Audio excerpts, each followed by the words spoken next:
Nanumpa si Vice President Sara Duterte sa kanyang pagharap sa ikapitong pagdinig ng House Committee on Good Government and Public Accountability ngayong araw. Patungkol yan sa issue ng umunoy maling paggamit ng confidential funds ng OVP at ng Department of Education.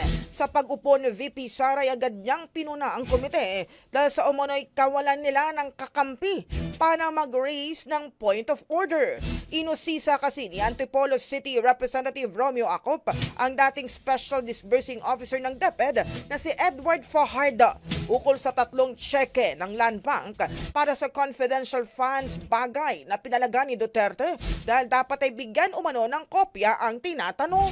Iginiit din ng pangalawang Pangulo na hindi dapat kalihim ng DepEd ang dapat tanungin ng Good Government Panel hinggil sa resignation ng mga dating Undersecretary at Assistant Secretary.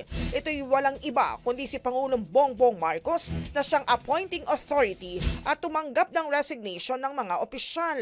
Ilang beses pang nasuspinde ang pagdinig dahil sa pagsabat o pagsingit ng Vice Presidente sa interpelasyon.